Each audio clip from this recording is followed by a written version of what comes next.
Welcome to News Stripped Down, where I dig through the news and weed out all the nonsense so you guys don't have to. 30 minutes or less. Why? Because anything longer than that's probably just BS, anyways. Today, it's May 27th, you guys, 2026. It's Wednesday, hump day. Ooh wee, I can't wait for tomorrow. It's a beautiful day out there. It's 26 degrees Celsius. That's 78.8 degrees Fahrenheit to you guys down in the States. Yeah, beautiful day. Nice breeze there. Oh, yeah, I know I'm wearing a hoodie right now. It's still chilly. I just opened all the windows in the place. So yeah, let's start off with some birthdays today. May 27th. Today in 1794, Cornelius Vanderbilt passed away in 1877 at the age of 82. Vanderbilt started with his humble beginnings and then became one of the richest men in the world. Definitely of the 19th century, mostly in rail and shipping, creating the Vanderbilt family dynasty. And today in 1837, Wild Bill Hickok, a skilled gunslinger slash gambler involved in some very notable shootouts. He passed in 1876 at the ripe old age of a gunslinger of 90 or 30, sorry, 39. I'm surprised he must have been a good gunslinger to last that long. Was it Billy the Kid only? I don't think he was like 30. Hence the kid. And then today in 1907, Rachel Carson, she passed in 1964 at the age of 56. She was a botanist and writer known for her work and in acknowledgement of pesticides and her notable work in pesticide regulation and pretty much letting the people know that, hey, some of these pesticides aren't good for you. So you can thank Rachel Carson for that. Yeah, she passed at the age of 56. And today in 1911, Hubert Humphrey, U.S. Vice President of Lyndon B. Johnson, served as Vice President from 1964 to 1969. He passed in 1978 at the age of 66. Today in 1923, Henry Kissinger, U.S. Secretary of State, he passed in 2023 at the age of 100. Yeah, wow. That's pretty crazy. 100 years old. Well, my grandmother lived to be 100 years old, so she didn't want to go any farther than that. And today in 1922, Christopher Lee, actor, famously known for his James Bond movie where he played the man with the golden gun. Can't quite remember his name, but that's probably the best way to remember him. He passed in 2015 at the age of 93. And today in 1971, Lisa Loebs, singer, Grammy Award winner with the trio group TLC, she passed at the young age of 30 years old in 2002 in a tragic car crash. And today, 1970, would be Joseph Fiennes' 56th birthday. English actor, known for his 2001 role in Enemy at the Gates. And today in 1980, Ben Fieldman, actor of probably best known for Mad Men from 2012 to 2014. He's 45 years old today. And today, 1999, Lily Rose Depp is 26. She's trying her part in acting and modeling. Famously, yeah, she's Johnny Depp's daughter. So obviously she's gonna get into something like that, obviously. I was like, ugh. But I don't think he had kids with the other one. I can't quite remember how many kids he has. Oh.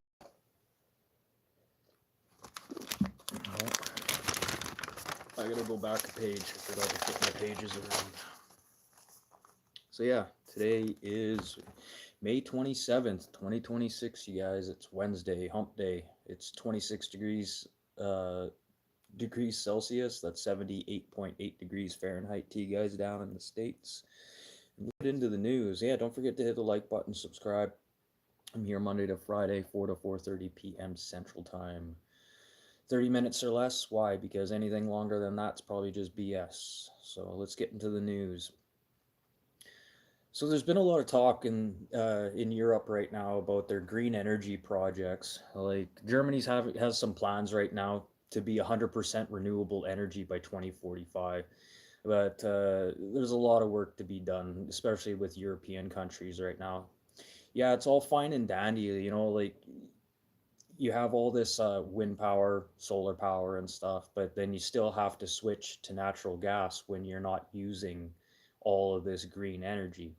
So again, like you need to have battery backups, and this is what Germany and other European countries are starting to realize now. It's like, yeah, having all these windmills and green energy, yeah, it's only as good as its use. Like if you don't have wind, you don't have light, then you're not creating any power. You're still going to have to go to some form of fossil fuels to, start creating power.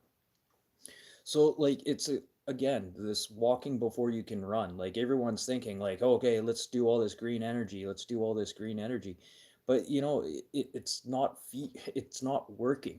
And Europe is starting to realize that, you know, this it's definitely not sustainable unless they have some type of power reserves. Like there's companies like Tesla right now and their mega packs that they're working on. And then there's a company called Fluence Energy. It's a joint effort between Siemens and AES, who are already known for their work in sustainable power grids and how they integrate renewable energies into the main power grid sustainably. So this is a big company that people should be looking into. Fluence Energy. There's also Sweden's Northvolt. That is like pretty much they're kind of worrying about their own country right now. It's not like kind of a global thing, but this is another company that you should be looking into, or these European countries should be taking a look at. Because Sweden's doing the same thing. Like I said, in general, Europe right now is trying to, walk before they can run when it comes to going green.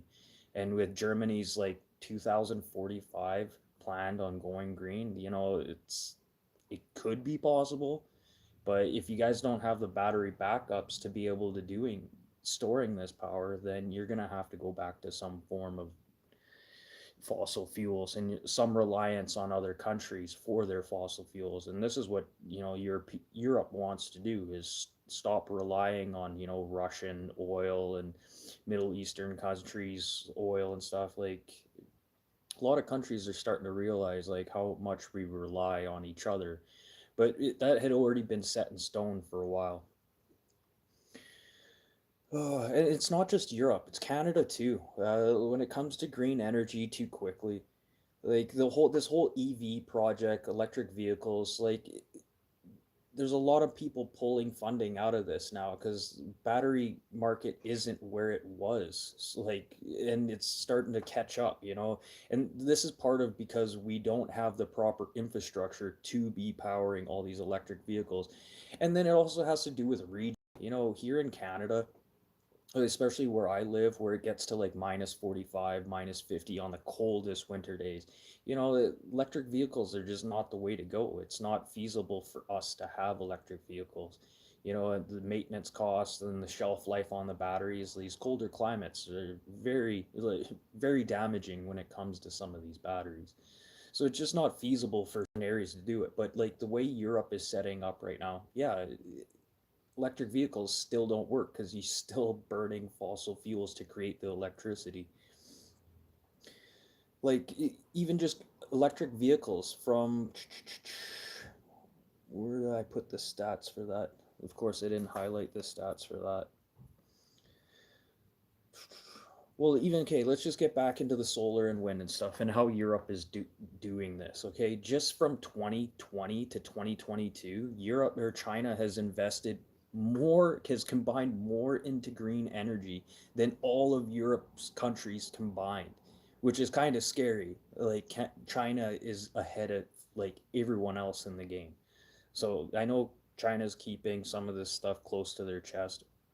Not a lot of companies that are willing to, share this technology, but there's a lot of other countries out there that are willing to share this technology. Like there's France's Total Energy, aka Saft.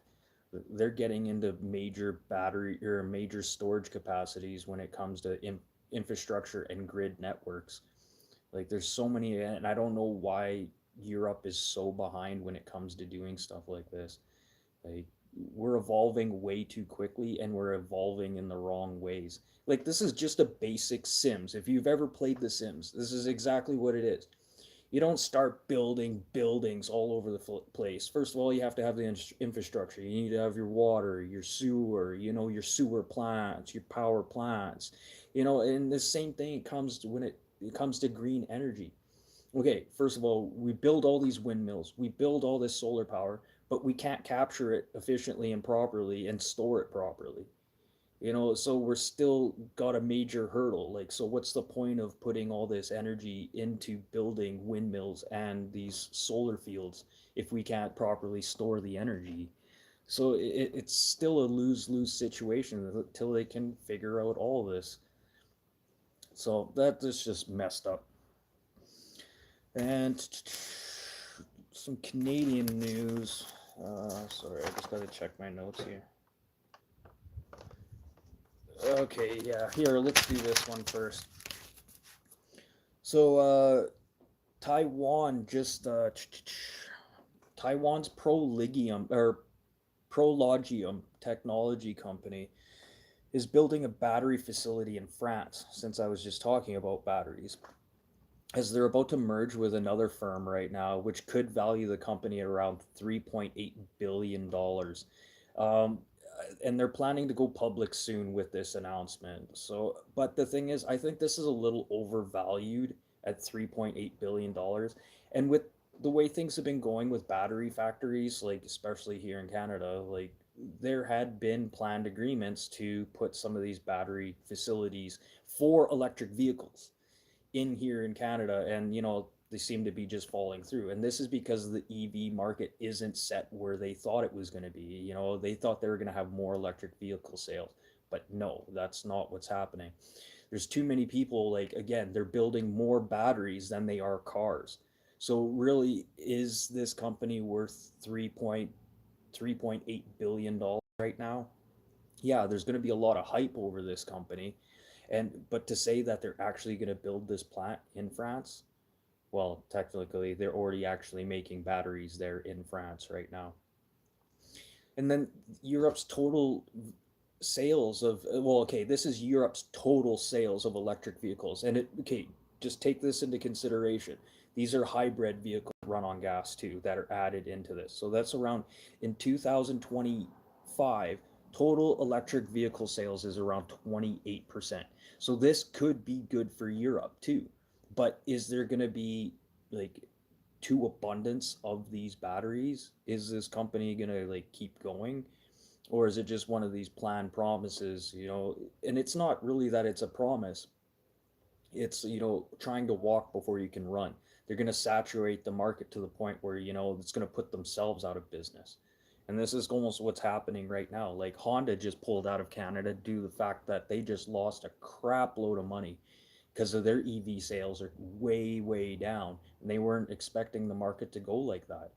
So I don't know, for this Taiwanese company, Prologium Technologies, I don't know. It could just be an investment bump. It could just be a fugazi, a fake diamond.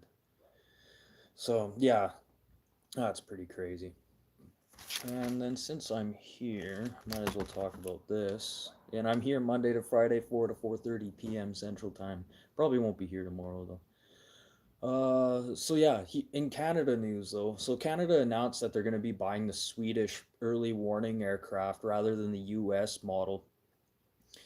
So the Saab's Global Eye is based on Bombardier's Global 6500 jet built in Mississauga, Ontario. Okay, with some parts made in the United States, but in full assembly of this aircraft, the finalized assembly of this aircraft is based in Mississauga, Ontario.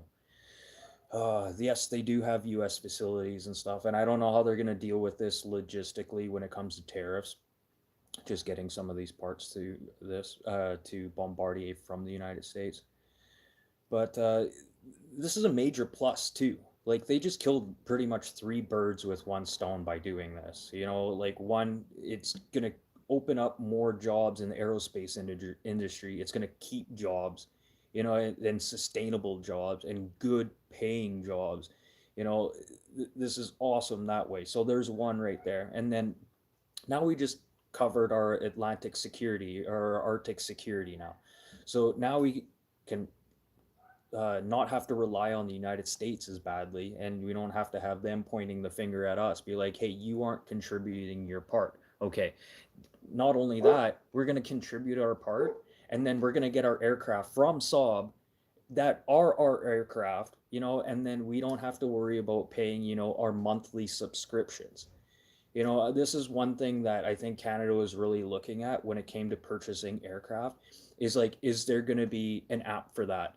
You know, are we, I know there is going to be a monthly subscription. Like, obviously, they're going to have to pay something to be able to use this, like, globally, right? But I think it's better with this global eye is that there's more of a certainty that we're not going to get bombarded with, you know, an app for that or monthly prescriptions, because you know the global market is turning into an app for that or a monthly subscription. You, if you want to watch this, you got to pay a monthly subscription. If you want to watch this show, you got to pay another monthly subscription. And when it comes to the United States, like those fighter aircraft, well, there's going to be monthly subscriptions, and what's to stop them from just cutting off the technology? You know, that's another thing. So then us working with Saab in Sweden there, you know, it's just it's good dealing. And this kind of opens up other countries' eyes right now. Hey, you know, there are other opportunities and other solutions to this without having to rely on the United States. And then, you know, you won't get ripped off at the end of the day by having to pay, you know, more later on. And then even with the US's Boeing E7 wedge tail, you know, it's already plagued with like delays and cost overruns, and like really is that feasible? You know, it's, who wants a plane that you're going to have to constantly fix all the time? And then with the US fighter jets, that's another thing. The cost to just keep these jets in the air is just it's not feasible. And like logistically, like think about it, it's not. So is it worth it? You know, can't wait to see what's going to happen with the Saab jet or the Griffin jets. But I almost guarantee Canada's looking into doing that. Oh, so yeah, the whole yeah, and that's another thing with the U.S. They could hold people, countries hostage by withholding software for these aircraft. That's another thing. Like, and with dealing with Saab, I feel like I don't have proof, but I feel that Saab would be more of a company, you know, if you're lax on your, you know, your rent, they'd kind of be like, hey, yeah, we'll let you get away with it this month. But I don't see that being the case. But, you know, I could see the US being more like, okay, you got 3 months worth of cash on you. Okay, then we're going to charge you 3 months for the subscription for that aircraft. You know, it's that's just how I feel that could be. But definitely from the US, I see them doing that. But to say Saab would do something like that, I don't think they're going to be as shady as that. So this Saab aircraft purchase, choice Canada.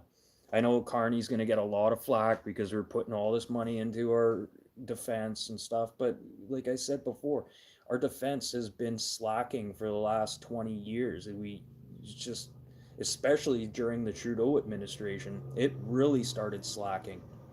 So we need, if we want to be a global player, we need to have a global or an army that can compete with that. And it's just the way it goes, you know. And we should have been doing that years ago. 824.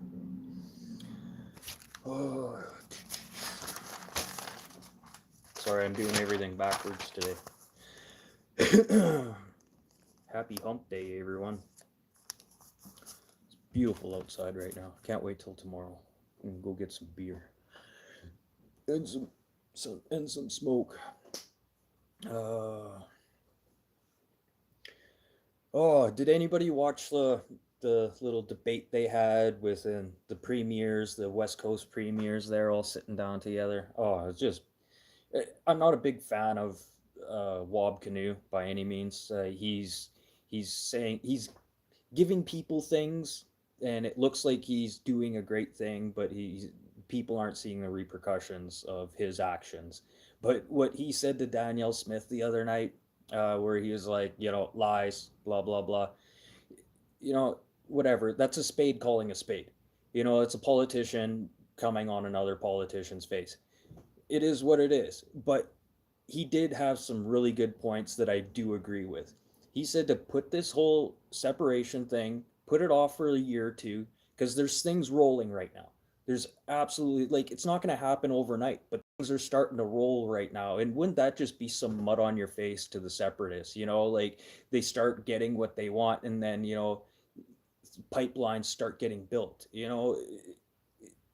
Yeah, let's just sit down, have cooler heads. Let's just sit down for a year and a bit, and think about this, because it just doesn't make sense globally either. And really, Alberta, you think you're going to get any benefits out of this? There's so many uh, like things that could happen. First of all, you're going to have to get your own police force. And then bye bye Canada Post, but not like that matters anyways, because Canada Post is already on their way out. And if you guys haven't heard yet, Canada Post is planning on striking again right before Christmas again this year. Yes, they're going to hold Canada hostage right now because they're going to try and get more money because they know Canada Post is on its way out.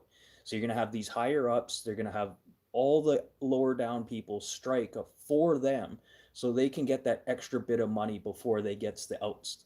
But you know what? Don't worry about these people. It won't be hard for them to find new CEO jobs, but it'll be all the people, all the mail carriers, all these people who are going to pay the price for this. Yes, they're getting paid more now, but what's going to happen to them for a package when Canada Post gets shut down? And I think this is what this major strike is going to be about. And trust me, they're going to hold us hostage again this December. There's already talks about it. They were already talking about this when the last postal strike stopped. They're like, okay, we'll shut down for now and just wait. They're gonna start up again.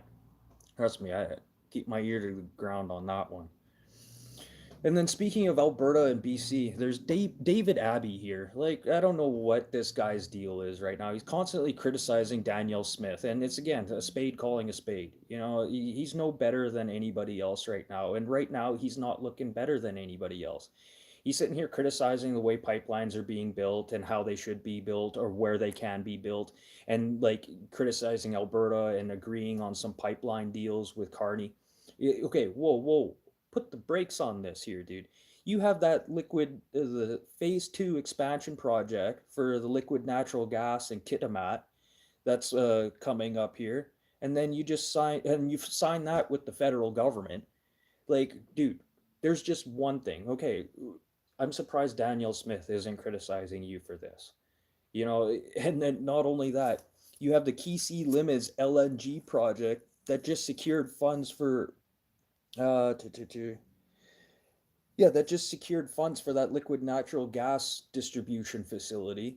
And this is so funny. Like, you're making all these deals, you're kind of like keeping them underneath the rug, and you're criticizing somebody else for doing the exact same thing you're doing right now. You're no better than anybody else. And if anything, you're worse than anybody else. And I don't know why people aren't criticizing you for this. And Abby, you know what? Like, you're so worried about this oil and gas and what Alberta is doing right now. You forgot about your fucking softwood lumber industry, dude. Don't forget, Alberta or BC is still without a U.S. agreement when it comes to softwood lumber sales or exports. Like, what's going on here, Abby? If you put more of your effort into worrying about your own constituents than what Danielle Smith is doing, maybe you could actually have some paper on the table here stating what's going to happen with the softwood lumber industry in BC. Because I'm surprised they aren't speaking up as much as they are right now, unless the lumber industry has something secret under the table that I don't know about. But as far as I see right now, yeah, there's a lot of funding coming from the federal government to keep these lumber mills and paper mills going for right now, but no papers on the table saying what's going to happen. And with this Kuzma deal coming up here, as far as I know, that's This ain't happening, especially with this deal, with this Saab deal. You know, us not buying American aircraft. This is definitely going to hurt Canada when it comes to stuff like that. But really, you can't you can't argue with stupid. And that's what Carney's doing right now. He's just going to argue with stupid. So what's the point of doing this Kuzma deal? Yes, it puts a lot of industry in jeopardy. But don't worry, like, okay, we got trains out to market. You know, we've kind of figured out how our auto industry is starting to go. We're bumping up our aerospace industry. The oil and gas industry is starting to take major steps. You see how much we've grown just in the last couple months, and everyone is so blind. Everyone's like, "Oh, Carney's not doing anything." Blah blah blah. Look at his party. Look at that. Like, wow. Okay, the amount of stuff Carney's just done in the last couple months is just phenomenal. Like, I don't think I've ever seen a prime minister do anything so quickly. And he's getting a lot of criticism because, you know, he kind of keeps everything a little close to his chest. And that's understandable with the way the global market is happening right now. Like, I wouldn't be going and telling every Tom, Dick, and Harry either, because what's to have them undercut us when it comes to global markets and global, like, trade within countries? Like, we make a deal, and, you know, or tell another country what our deal is. They could just go in and be like, okay, we'll give you like 10 cents on their dollar for that, you know, or overcut us, pay more. But that Abby just needs to shut the hell up and worry about what's happening in the lumber industry. And then you have, speaking of this liquid natural gas, okay? So yes, they want to expand the Kitmat phase 2 expansion, and then the Keysi limits. They want to put these natural gas facility export facilities along the BC coast. Well, one's kind of in the BC coast. You got to go up inland. But you have Pierre Polyev on one side also saying like, "Hey, why are we shipping our natural? How is this agreement to Germany? How, first of all, how is that feasible? We're gonna have to go through the Panama Canal. We're gonna have to figure out some way how we're gonna pay for that, and then we're gonna go over to Germany." Well, no, that's not how it's gonna work. Obviously, Pierre Polyev doesn't know how oil and gas transfers work. Do you think that we get all of our oil and gas from the gas stations that it says?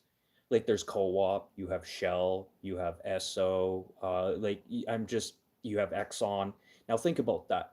Hey, you don't have refineries near these gas stations. So what they do is they pull gas from other refineries, other companies, and then they share in between. So as we're bringing in oil and gas from another country, this is just an example. As we bring oil and gas into another country, that is just a stepping point.